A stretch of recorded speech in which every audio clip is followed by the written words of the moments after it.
Eita, musiquinha boa essa, não? Que coisa legal. A gente fica hipnotizado com as histórias de André Luiz, nas revelações que ele nos faz. E todas as vezes que a gente ouve essa musiquinha, a gente pensa, lá vem coisa boa. Sejam os livros anteriores, os 9 livros já lidos, seja neste, que são todas revelações importantíssimas do plano espiritual. O espírito da letra tem este projeto de fazer a gente pensar naquilo que está por detrás, que a gente pode aprender, e que às vezes nossa pressa, às vezes o desconhecimento de certos termos, de certas significações, nos impede de fazer. Nós não temos a pretensão aqui de saber mais do que você, de sermos professores de ninguém. Apenas temos um tempo dedicado para que essas ideias possam ser esmiuçadas. A gente parece aquele tipo de moenda, sabe aquela moenda? A moenda é uma pedra bruta, tosca, cheia de estrias, onde alguém joga os grãos. Os grãos, aqui no caso, são palavras, frases, e a moenda, muitas vezes, movida por um burro, vai girando, vai girando, vai girando, e aquilo vai se transformando em farinha. O milho, o trigo, estão lá com a sua riqueza. Então a pedra bruta, mesmo atuando de forma movida por uma criatura também bruta, pode produzir no resultado final a farinha, a coisa boa. E é isso que nós tentamos fazer. Você então, não esqueça de pegar seu caderno, seu lápis ou caneta, para ir fazendo anotações, porque depois de a gente, como pedra bruta ou como burro, fazer esse esmigalhar das palavras, você vai ficar com a farinha. Então, vamos lá. Hoje é a parte final do capítulo 17. Nós vamos dar continuidade à mediunidade e o corpo espiritual. É o título do capítulo, mas agora nós vamos começar com o subtítulo Mediunidade Espontânea. Ele está explicando como o fenômeno mediúnico aconteceu naturalmente, quando o campo eletromagnético das células criou uma plataforma de contato entre os seres. Vamos então ao resumo que nós fizemos e depois faremos a leitura do texto original. Vamos lá. Mediunidade espontânea. No seu princípio de desenvolvimento, a alma, durante o sono, se conduz de acordo com seus interesses dominantes. Assim, o lavrador, ao dormir, procura o campo da sua plantação, entrando em contato com os espíritos que amparam a natureza. O caçador volta para a floresta, o mesmo acontecendo com o escultor, o trabalhador do bem, o culpado por crimes, todos recebendo de espíritos afins os estímulos elevados ou degradantes que mereçam. Disso surge o embrião da mediunidade, quando as pessoas cujos laços físicos não tenham tanto domínio sobre o corpo espiritual, passam a ter observações não apenas durante o sono, mas também durante o estado desperto. Muito semelhantes estas observações àquelas que tinham durante o sono. Percepções ainda que fragmentárias, que se foram acentuando com o tempo e o grau de cultura de cada indivíduo. Assim, todos os tipos de percepção mediúnica, clarividência, clareaudiência, efeitos físicos, materialização, etc., dependem da diminuição dos elos, das ligações entre o corpo denso e o perispírito, nos setores em que a mediunidade se apresente mais aflorada. Então, no setor da visualização, da clarividência ou da vidência, esse possível desligamento mais assim sutil, mais intenso entre o corpo e o espírito nesta área, possibilitará que nesta área o indivíduo possa acessar o mundo invisível. Se é na área da fala, então também no cérebro, nessa região, se propiciará uma melhor acoplagem entre a inteligência que quer transmitir a fala e o indivíduo que vai falar. Se é na área da escrita, a mesma coisa. Então, naquele ponto em que a mediunidade está mais desenvolvida, é justamente o ponto em que há uma menor ligação da densidade física com o perispírito. André Luiz está explicando isso. Vamos voltar ali ao texto. Por isso eu vou ler de novo. Olha aqui, ó.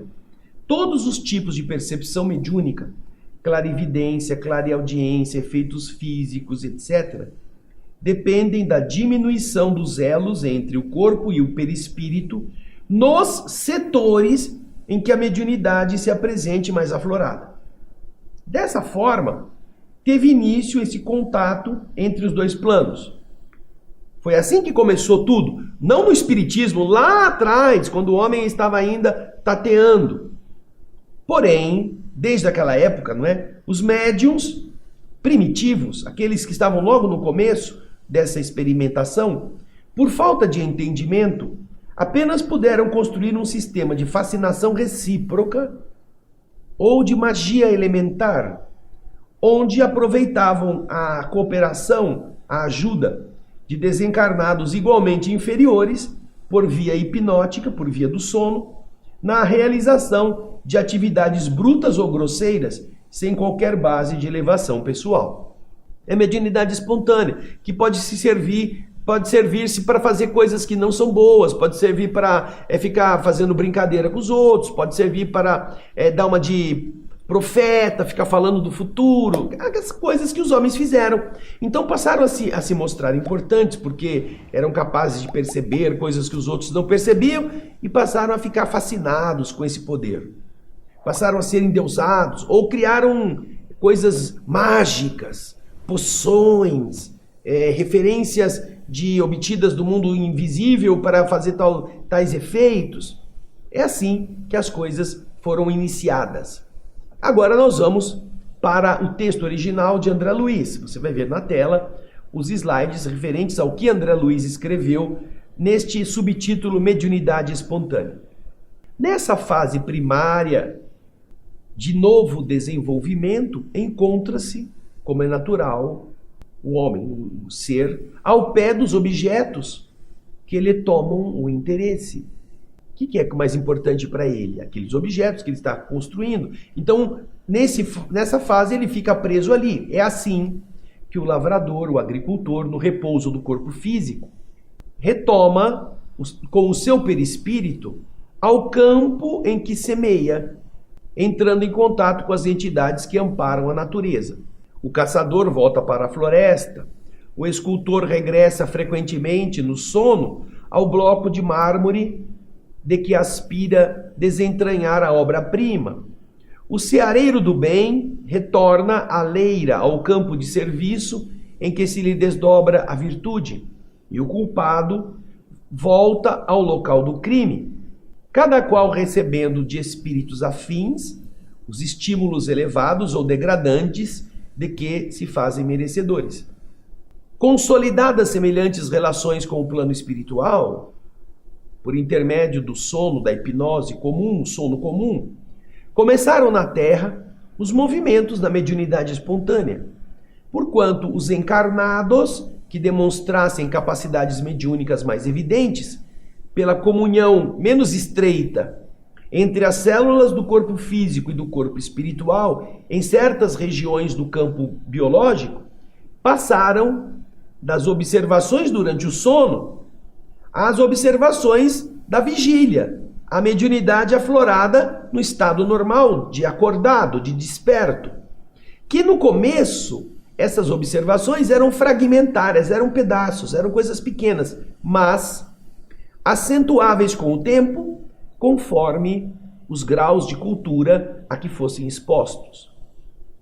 Quanto menos densos os elos de ligação entre os implementos físicos e espirituais, nos órgãos da visão, mais amplas as possibilidades da clarividência, prevalecendo as mesmas normas para a clareaudiência e para modalidades outras, na troca entre as duas esferas, inclusive as peculiaridades da materialização, pelas quais os recursos periféricos do citoplasma, a se condensarem no ectoplasma da definição científica vulgar, a ciência vulgarmente chama isso de ectoplasma, eles se exteriorizam do corpo carnal do médium, na combinação com as forças circundantes do ambiente, para uma breve constituição de formas diversas nos processos de materialização. São sempre transitórias as materializações. Desde então, diz André Luiz, iniciou-se o correio entre o plano físico e o plano extrafísico. Mas, por causa da ignorância que cegava ainda a mente humana, os médiuns primitivos nada mais puderam realizar do que a fascinação recíproca ou magia elementar, em que os desencarnados, igualmente inferiores, eram aproveitados por via hipnótica na execução de atividades materiais, mas sem qualquer alicerce na sublimação pessoal. Interessante como, passo a passo, o homem ignorante começa a utilizar aquilo como uma forma de interferir, de se sentir mais importante, e aí as outras pessoas começam a endeusá-lo, começam a pensar que existe alguma outra coisa mais importante, e aí começam a haver mais intercâmbio entre entidades que gostam das mesmas coisas erradas, ou das mesmas sensações inferiores, sem qualquer sublimação pessoal, para que daí possa seguir a evolução para um caminho mais elevado. Imaginemos, por exemplo, alguém que esteja ignorante, começando a perceber que se ele deixar determinada substância, ou determinada planta em uma solução, com o passar do tempo, aquilo lá se transforma em álcool. Ele pode beber um negócio que dá um barato, que dá uma sensação diferente. Ele está aprendendo a fazer álcool para beber, seja de arroz, seja de cana, seja de uva. Mas o mundo espiritual vê que ele está fazendo isso, ele está exercitando a sua inteligência, está exercitando a sua percepção. Então, naturalmente, que a princípio isso vai fazer mal para ele fisicamente, se ele começar a se embriagar. Mas isso demonstra que ele está aprendendo os alicerces da química. Da química. Então, o mundo espiritual, vendo isso, vai começar a canalizar essa busca para que ele comece a perceber que as substâncias podem ser transformadas, as plantas, os seres vivos produzem outros alcoólicos, outros tipos de resultados na sua curtição, quando eles ficam em determinados ambientes, afastados do oxigênio. Então, o homem vai começar a trabalhar a sua mente para descobrir outras coisas. Agora nós vamos para justamente o que os espíritos vão fazer com esse encantamento que os homens da época primitiva começaram a sentir por causa desse contato esporádico durante a vida acordada do corpo, não é? Com as entidades do plano invisível. O subtítulo que vem agora fala da formação da mitologia. Com o surgimento desse contato com o mundo invisível, surgem também a magia negra, a qual os espíritos superiores opõem à ideia da religião como magia divina, originando a mitologia no mundo da tribo. A mitologia. Então existem deuses, existem forças que são fortes, poderosas. Então, espíritos familiares e protetores foram elevados, foram categorizados, foram qualificados no campo da tribo como deuses nas diversas faixas da natureza. E, usando os instrumentos humanos, tais espíritos generosos incentivaram o progresso da agricultura, do pastoreio, das indústrias e das artes. Inclusive, muitos deles são patronos desses caminhos do conhecimento. Essa luta entre a treva e a luz se estendia tanto entre os encarnados quanto entre os espíritos. E este fato desta luta continua acontecendo até os dias de hoje, seja através da mediunidade consciente ou da mediunidade inconsciente, seja de forma planejada ou simplesmente casual ou empírica. Então esse entrelaçamento, esse cabo de guerra, aquele negócio que um puxa para um lado, outro puxa para o outro, e o encarnado fica no meio, isso acontece seja na mediunidade já estudada, na mediunidade consciente, seja naquela mediunidade que acontece, que a pessoa não tem controle, que a pessoa não sabe como fazer. Então, esse modo de avaliar as coisas, de administrar os motivos, nós percebemos que vai existindo de uma forma tanto no plano físico quanto no plano espiritual, polarizar os que querem determinados efeitos daqueles que não querem. Porém, é interessante a observação de que durante o sono a gente sai e vai procurar aquelas coisas que são do nosso interesse. Muitas pessoas vão dormir e sonham que estão no trabalho, sonham que estão debruçados sobre um processo que eles têm que resolver. Einstein tinha sonhos que ajudavam a resolver problemas da ciência cósmica, da formação dos corpos, da influência das forças para a sua elaboração da teoria da relatividade, e assim inúmeros outros exemplos infindáveis de pessoas que durante o sono conseguem ter esta iluminação ou este contato para que quando acordarem tirem dali uma ideia nova. Da mesma forma que durante o sono, pessoas que são viciadas, pessoas maldosas, podem sofrer o ataque ou a companhia de entidades que querem manter a pessoa nesse mesmo padrão e se alegram com a sua decisão de fazer o que não deve. Então, interessante que dos dois lados da vida isso é assim. Agora nós vamos entender um pouco mais dessa formação mitológica, porque se os homens criaram aquele simbolismo todo da magia negra, vou fazer a maldade, vou fazer a poção, eu vou conseguir tais vantagens sobre os outros, os espíritos, aproveitando-se dessa percepção, criaram a tal magia divina, a coisa religiosa, coisa que liga o indivíduo a Deus, e então fizeram os mitos. Os mitos vão surgindo na tribo, fazendo com que o homem aprenda a respeitar, aprenda a temer, aprenda a se relacionar. É a história de colocar as oferendas no altar para queimar e a fumaça levar aos deuses superiores, a doação, é uma reverência. Veja só que coisa interessante. Então agora você vai ver comigo o texto de André Luiz falando da formação da mitologia. Tudo isso que nós estávamos explicando agora, você vai ver agora André Luiz falando com as suas próprias palavras.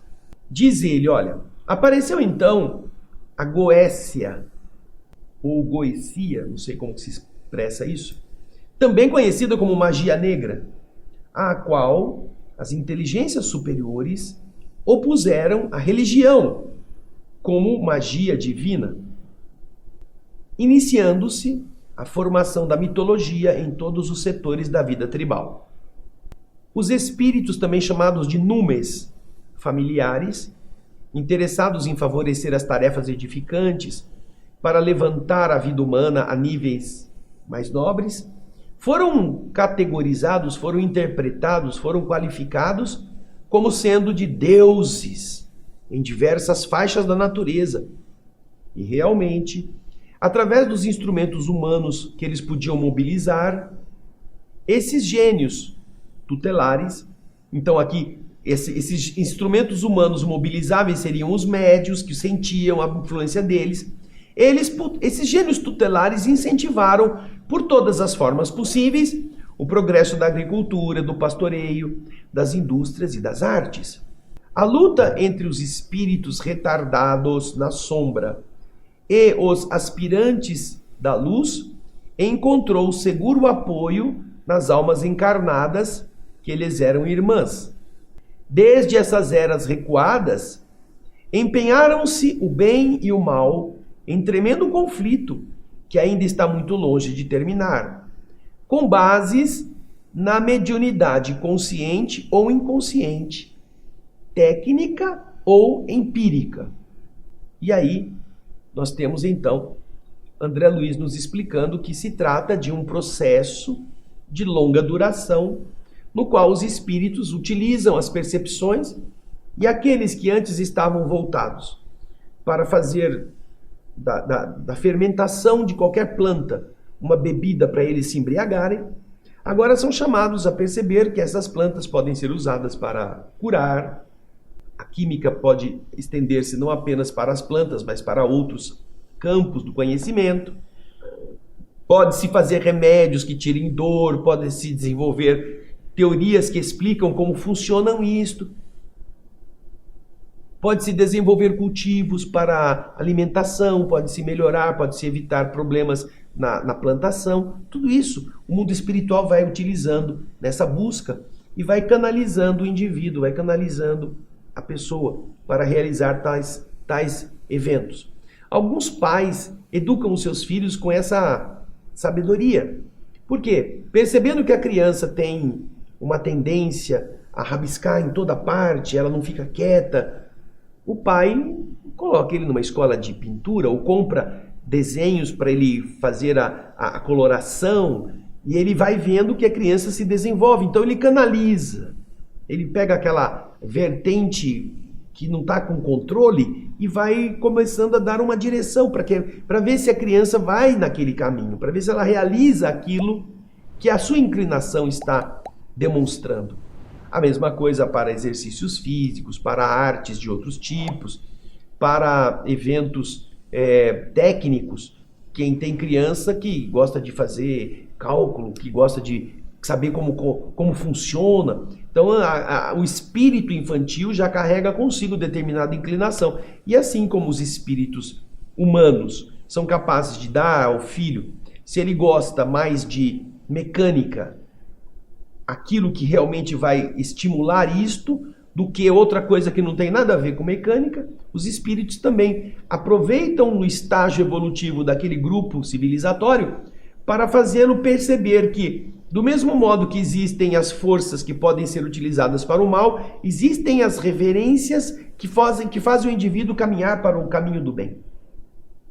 E aí eles entram na história da mitologia, que a história nos conta que o homem passou a considerar deuses os eventos da natureza e passou a se relacionar com eles. E utilizando-se, inclusive, desses encarnados que eles mobilizaram para explicar, olha, procura tal planta que ali, naquele lugar, você vai encontrar um remédio que precisa para tirar a inflamação da pata do cavalo. Põe tal produto, faça tal coisa, aproveite de outra forma. Então essas foram relações que se foram estreitando e aquilo que aparentemente era uma coisa hoje chamada de mitologia, na verdade era o contato inicial do homem com a realidade do mundo espiritual. Depois que isso então foi sendo desenvolvido ao longo dos milhares de anos, nós vamos encontrar o subtítulo que vai nos apresentar aqui, André Luiz, como sendo a função da doutrina espírita. Vamos então ver o resumo desse subtítulo. Acompanhe na tela. Função da doutrina espírita. Porque nós estamos vendo exatamente esse processo de eclosão de um fenômeno biológico natural, que começou lá na intuição, não é? E agora já está mais aflorado. Mediunidade, diz André, não está vinculada a princípios morais de cada um. Possuem essa percepção espontânea, porque é da natureza viva do ser humano, possuem essa expressão mediúnica, tanto os sábios quanto os ignorantes, tanto os justos quanto os injustos, esperando que cada qual possa conduzi-la adequadamente para produzir bons resultados. Como acontece com a força elétrica. A força elétrica não é nem boa nem má. Ela pode eletrocutar uma pessoa e ela pode cauterizar uma ferida. Para isso, os orientadores do progresso, os espíritos que estão cuidando desse avanço, possibilitaram a doutrina espírita no mundo como uma chama divina, sublimando fenômenos e objetivos, caracteres e faculdades, para a incorporação do Evangelho de Jesus às relações humanas. Através da mediunidade bem compreendida e praticada, podem-se produzir enxertias luminosas na alma das pessoas, visando o espalhar do conhecimento superior. Veja que beleza, não? Sabendo os espíritos superiores que o homem agora estava se relacionando com as forças invisíveis, à medida que isso foi se tornando mais profundo, mais amplo, mais inquestionável, eles esperaram o momento adequado do raciocínio estar bem vivo para fazer eclodir, através do próprio raciocínio, esse conhecimento a respeito das leis espirituais. E com isto, ainda que a mediunidade não seja atributo de espíritos bons, de homens bons e puros, não.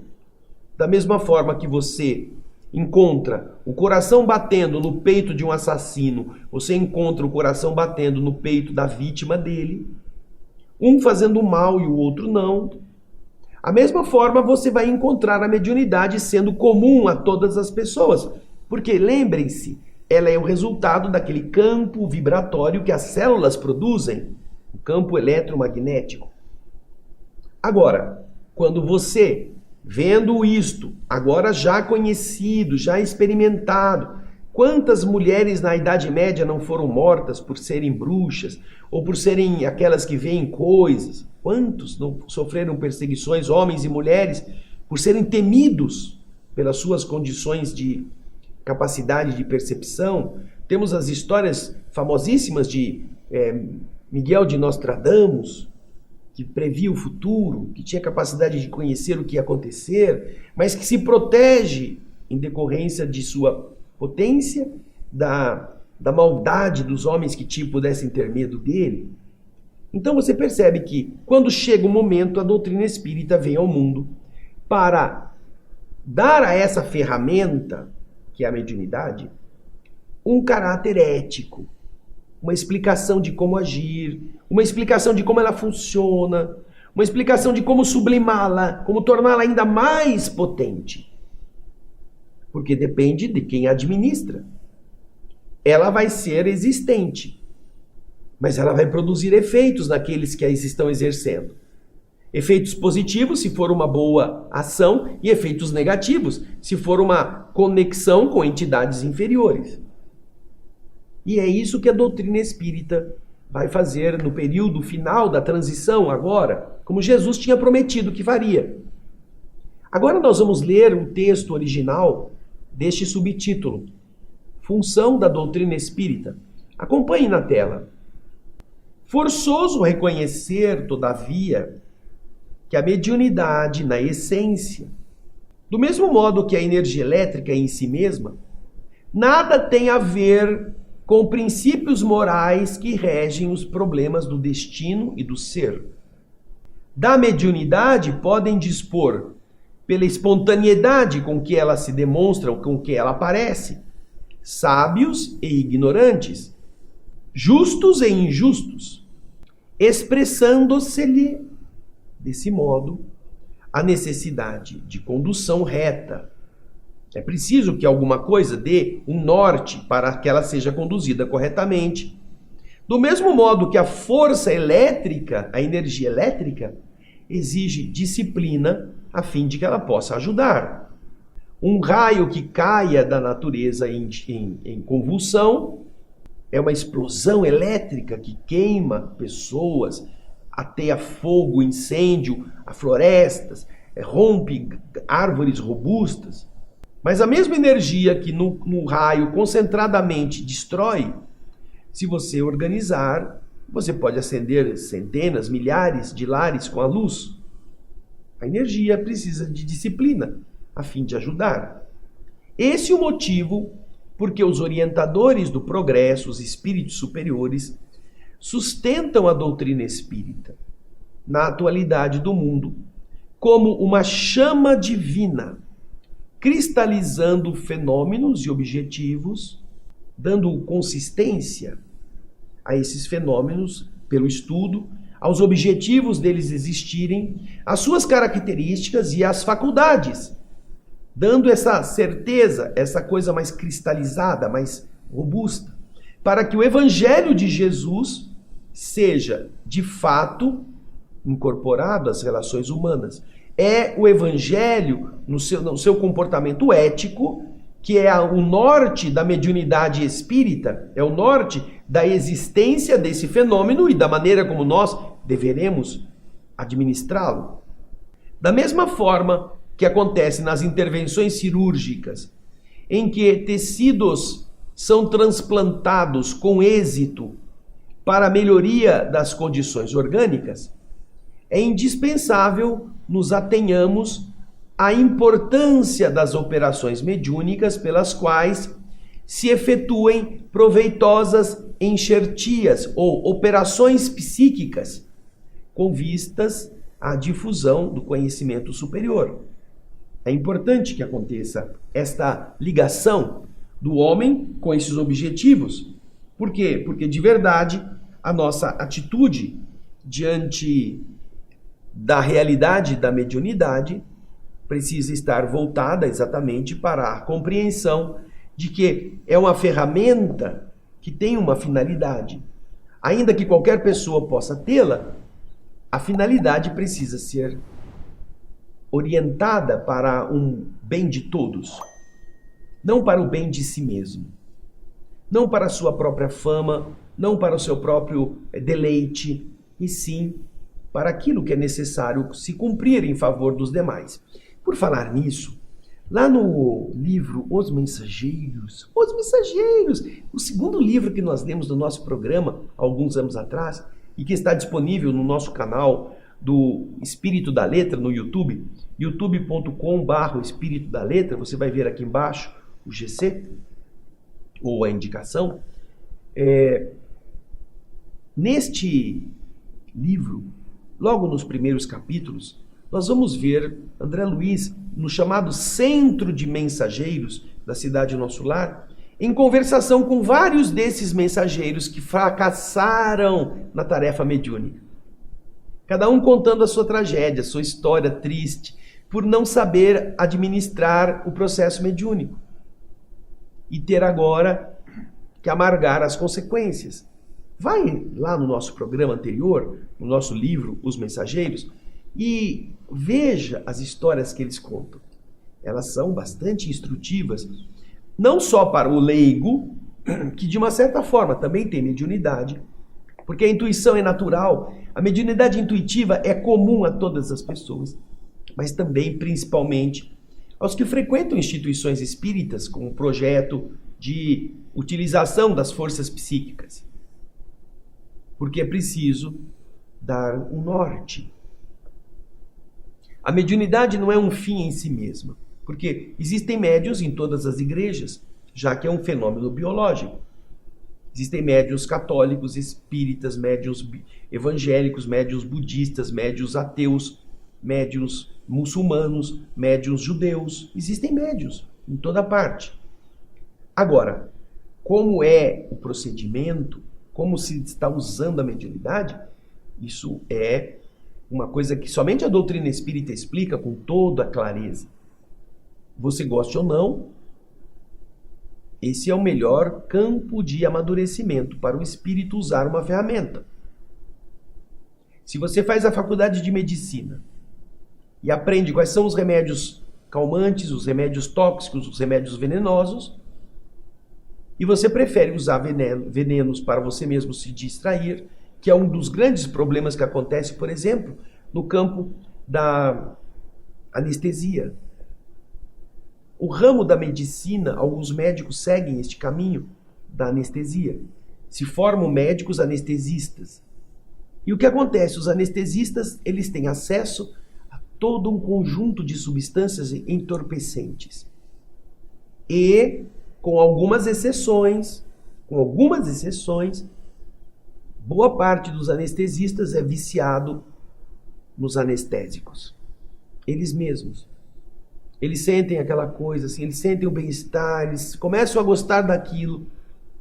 E muitos podem usar isto porque têm acesso direto. São os médicos anestesistas. Eles fazem isto.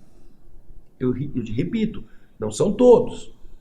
Eu conheço médicos anestesistas que acabaram se matando com as anestesias que eles levaram para suas casas para poder desfrutar desses tipos de viagens que a anestesia favorecia. Então, é o conhecimento.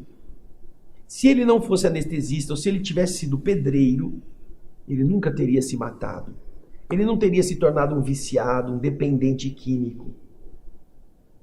Que é claro, eu sou médico, eu tenho formação gabaritada. E daí? É um viciado. Porque ele tem acesso fácil e ele não pôs um limite, ele não se pautou por uma conduta eticamente adequada. Mas ele entrou naquilo de desfrutar, experimentar um pouquinho, gostou, depois um pouquinho mais e gostou mais. E assim ele foi até que ele se viu dependente dessa prática, desse uso. E assim a doutrina espírita vem exatamente para dar um norte, dar uma postura do evangelho, de desinteresse, de não exaltação de si mesmo, de não se perder nas brincadeiras do caminho, de não perder o foco de como você deve usar a mediunidade. Tudo isso a doutrina espírita dá. Então, preste atenção. Você que está em contato com os trabalhos mediúnicos, você que tem mais facilidades para percepção, observe quais são os seus critérios e veja se você está realmente dentro daquilo que André Luiz nos conta no livro Os Mensageiros e também agora aqui, da seriedade com que a mediunidade deve ser administrada, porque ela, apesar de ser um patrimônio biológico, cada um de nós vai ter que prestar contas dela, bem ou mal.